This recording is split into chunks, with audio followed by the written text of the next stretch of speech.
Good morning बेटा। आज हम अपनी प्रेजेंटेशन की 4th यूनिट स्टार्ट करने जा रहे हैं। हमारी फर्स्ट और सेकंड यूनिट कंप्लीट हो गई है, 4th यूनिट स्टार्ट कर रहे हैं। और 4th यूनिट का ना बेटा मैं लास्ट से चैप्टर स्टार्ट करा रही हूँ, ठीक है। तो इसका जो हमारा 22 चैप्टर है, लास्ट जो टॉपिक है डैट इज़ पब्लिक स्पीकिंग। ऐसे हम ऊपर की तरफ पढ़ेंगे क्योंकि ना मेरा बहुत इंटरेस्टिंग टॉपिक लगता है मुझे इस वाली यूनिट में से, public speaking and time management. ये दो मेरे फेवरेट टॉपिक हैं इसमें से, इसलिए मैंने पहले ये वाला उठा लिया, ठीक है। चलिए अब स्टार्ट करते हैं कि पब्लिक स्पीकिंग क्या होता है। पब्लिक स्पीकिंग होता है कि जिसके अंदर एक ये पब्लिक स्पीकिंग कैसा फॉर्म है, in which a person speaks face to a relatively large audience. Public speaking के अंदर जहाँ पर लोग फेस टू फेस इंटरेक्ट करते हैं, बहुत ज़्यादा ऑडियंस है, उसे कहते हैं पब्लिक स्पीकिंग। जैसे जब आपकी क्लास में कोई प्रेजेंटेशन है, आप किसी कॉलेज में गए हो प्रेजेंट करने के लिए, तो वो किसके अंदर आएगा, पब्लिक स्पीकिंग के अंदर आएगा। तो जब हम पब्लिक स्पीकिंग की बात करते हैं तो लोग बहुत घबरा जाते हैं इस नाम से। उनको लगता है कि मुझे डर है कि मैं लोगों के सामने बोल पाऊँगी नहीं बोल पाऊँगी। तो आज हम उसकी बात कर रहे हैं। पब्लिक स्पीकिंग के अंदर हमने कौन कौन सी चीज़ों पे ध्यान देना होता है। First is selection of topic, किसके ऊपर, कि हमें कौन सा टॉपिक सेलेक्ट करना है। नेक्स्ट इज ऑडियंस एनालिसिस, मेरी ऑडियंस का लेवल ऑफ अंडरस्टैंडिंग क्या है, उनका बैकग्राउंड क्या है, उनका एजुकेशन लेवल क्या है, ये सब चीज़ें हमें कंसीडर करनी होती हैं। देन इज़ कि हमें रिसर्च करना होता है अपना टॉपिक, अपना subject matter. Then we have to plan the speech, कि मैं अपनी स्पीच किस तरीके से दूँगी, मैं अपने ओपनिंग सेक्शन में क्या रखूँगी, ये मैटर मेरे काम आ सकता है, यहाँ से एग्जाम्पल मैं कोट कर सकती हूँ। Next is organising the speech. अब आप ऑर्गेनाइज करोगे कि मेरा ओपनिंग सेक्शन क्या होगा, मिडल सेक्शन क्या होगा, मेरा कंक्लूजन पार्ट में मैं क्या रखूँगी। Next is wording the speech. अब आप यहाँ पर अपनी जो आपकी पब्लिक स्पीकिंग का जो भी आपका टॉपिक है, अब आप उसको एक फाइनल ड्राफ्ट दे रहे हैं जहाँ पर आप उसको एक प्रॉपर मैनर में राइट डाउन करेंगे कि मैं एक्चुअल में अपनी स्पीच को इस तरीके से देने जा रही हूँ। Last point is developing confidence and overcoming failure. आपने क्या करना है, आपने एक अपने अंदर कॉन्फिडेंस डेवलप करना है that I can communicate in front of large audience. मेरा सारा सब्जेक्ट मैटर प्रिपेयर है और मैं बिल्कुल भी नहीं डरूंगी। मैं इस चीज़ को बार बार प्रैक्टिस करूंगी ताकि मैं लोगों के सामने अच्छे से बोल पाऊँ, ठीक है बेटा। अब हम स्टार्ट कर रहे हैं इसका first topic, that is characteristics of a good speech, कि एक अच्छी स्पीच कैसी होनी चाहिए। देखो क्या लिखा हुआ है यहाँ पे, क्लैरिटी। हमारी स्पीच में क्या होना चाहिए, हमारी स्पीच एकदम क्लियर होनी चाहिए। Second point is informal. जितना इनफॉर्मल रखोगे, पर्सनल कांटेक्ट में आओगे लोगों के, उतने ज़्यादा लोग इन्फ्लुएंस होंगे आपकी स्पीच की तरफ, आपके साथ एक अच्छा रेपो शेयर करेंगे वो। Next is vivid and concrete. कोई भी बातें हवा में मत करो, जो भी बात बोलो आप उसका एक कंक्रीट आपके पास उसके फैक्ट्स होने चाहिए।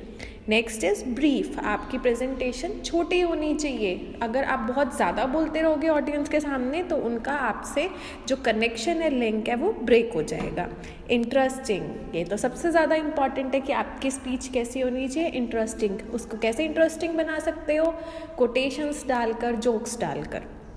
अब हमारा नेक्स्ट टॉपिक आता है qualities of a good speaking. मतलब जो एक स्पीकर है उसके अंदर क्या क्या क्वालिटीज़ होनी चाहिए, क्या क्या होना चाहिए। लाइवली होना चाहिए, एकदम ज़िंदगी से भरा हुआ, कि वो स्टेज पर आए और उसको देख के दिल खुश हो जाए और मन करे सुनने का। बहुत ज़्यादा इंटरेस्ट से वो अपने टॉपिक के बारे में बताए, एक एंथुजियाज्म होना चाहिए उसके अंदर, किसी भी जिस टॉपिक पर वो बोलने जा रहा है उसको फील करके बोले। नेक्स्ट इज़ कि उसको just for the sake of speaking नहीं बोलना कि हाँ मुझे यहाँ आकर प्रेजेंटेशन देनी है। आप लोगों में से बहुत लोग ऐसा करते हो कि ओहो मैम ने कह दिया अब तो बोलना ही पड़ेगा, अब तो प्रेजेंटेशन देनी पड़ेगी। नहीं, जब भी प्रेजेंटेशन दो किस लिए दो, कि मुझे ये पसंद है, मुझे ये करने में मज़ा आ रहा है, मुझे अपनी ऑडियंस को बिल्कुल क्लियर करना है जो भी मैं बोलने जा रही हूँ। तो आपकी एक स्पीकर के अंदर ऐसी सोच होनी चाहिए कि मैं जस्ट बोलने के लिए नहीं, मैं स्टेज पे मज़ा करने के लिए जा रही हूँ। नेक्स्ट पॉइंट इज उसको ये सोचना चाहिए स्पीकर को कि जैसे मेरा टाइम प्रीशियस है, दूसरों का भी टाइम प्रीशियस है। मैंने कुछ ज़्यादा टाइम नहीं लेना, वेस्ट नहीं करना अपनी ऑडियंस का टाइम। सबके लिए टाइम इज़ प्रीशियस। फिर वो कह रहा है एक गुड स्पीकर कैसा होता है, जिसको पता होता है कि मुझे इतना ही टाइम अलॉटेड है, मुझे इतने ही टाइम में अपनी स्पीच ख़त्म करनी है। नेक्स्ट पॉइंट इज जो भी मेरा सब्जेक्ट मैटर है उसमें से जितना बताना ज़रूरी है मैं बताऊंगी, ना तो सब्जेक्ट मैटर में से कुछ खा जाऊंगी ना ही उससे ज़्यादा कुछ बता जाऊंगी। टू द पॉइंट मुझे स्टिक रहना है, ठीक है बेटा। नेक्स्ट इज कि वो कैसा होना चाहिए, एक अच्छा लीडर। और एक अच्छा लीडर कैसा होता है, बार बार मैम यही बोलती है, आई टू आई कांटेक्ट करके बात करो, आपका जज्बा दिखना चाहिए, आप एक कॉन्फिडेंट स्पीकर की तरह सबके सामने आने चाहिए, ठीक है बच्चे। Next point is keeps his head, मतलब कि वो संतुलन बना के रखता है, बैलेंस रखता है। ये ना सोचे मुस्कान, प्रिया, नम्रता कि हम तो बहुत अच्छी प्रेजेंटेशन देने लग गए हैं, नहीं, हमेशा चांस होता है टू फॉर इम्प्रूवमेंट। अभी देखो आपकी क्लास में से कितने बच्चे हैं जो इतनी अच्छी अच्छी प्रेजेंटेशंस देने लग गए हैं, तो हमें हमेशा बैलेंस रखना चाहिए, हमें कभी भी ओवर कॉन्फिडेंस के फ्लो में नहीं बहना चाहिए। और बेटा मैं आप लोगों को ये बिल्कुल भी नहीं कह रही कि आप ओवर कॉन्फिडेंट हो, just for the sake of giving example मैंने ये बात बोली है, ठीक है। नेक्स्ट इज कि जो भी एक गुड स्पीकर कैसा होता है, जो एक बैलेंस्ड फॉर्म में चलता है, जिसको पता है कब ऊपर कब नीचे, कब हंसना है, कब ऑडियंस को सीरियस करना है।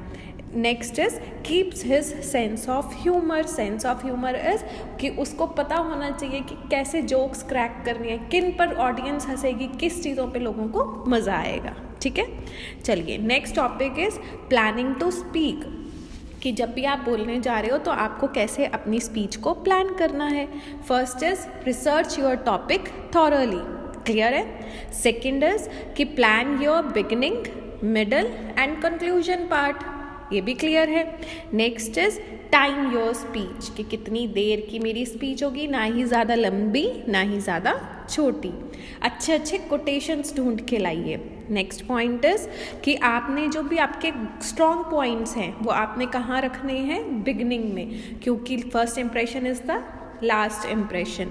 जर्नल टेस्ट ऑफ ऑडियंस के अकॉर्डिंग अपनी प्रेजेंटेशन बनानी है, अपनी स्पीच बनानी है। ऐसे नहीं कि बड़ी हाई फाई बना ली या बिल्कुल ही लोकल बना ली, ना, जैसा आपका ऑडियंस का टेस्ट है, मैक्सिमम ऑडियंस का टेस्ट, उसके अकॉर्डिंग आपकी प्रेजेंटेशन होनी चाहिए।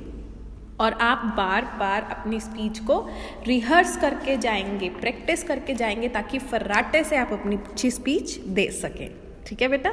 चलिए नेक्स्ट टॉपिक है इसमें स्पीकर्स अपीयरेंस। ये तो सारी ध्यान से सुनेंगे कि हाँ अपीयरेंस की बात आई है, तो चलो देखते हैं। कंफर्टेबल पोस्चर, हील्स मत डाल के जाओ, जिस आप ड्रेस में कंफर्टेबल हो, जैसे हेयर स्टाइल में कंफर्टेबल हो वैसे जाओ, कुछ भी ओवर डन नहीं करना। नेक्स्ट इज आई कॉन्टैक्ट, बताने की ज़रूरत नहीं है। नेक्स्ट इज मूवमेंट्स, ना ही ज़्यादा मूव करना है ना ही एक जगह पे खड़े रहना है, जितना रिक्वायर्ड है आपका मूव करना स्टेज पर विद योर विजुअल एड्स उतना ही मूवमेंट आप रखेंगे।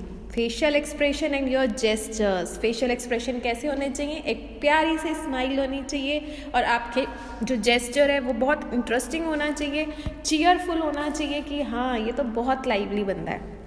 वॉइस, आपकी वॉइस ना तेज़ ना ज़्यादा ना कम, जितना लोगों को रिक्वायर्ड है कि लास्ट तक आपकी वॉइस सुन जाए उतनी वॉइस होनी चाहिए। पॉजेज़, अपनी जो भी आपका स्पीच है उसमें बीच बीच में आप पॉज लेते हुए चलेंगे। हेल्थ, अपनी हेल्थ का ध्यान रखो, हेल्थ चंगी तो सब कुछ चंगा, मतलब हेल्थ बढ़िया रहेगी तो आप अपनी स्पीच बहुत अच्छे से दे पाएंगे।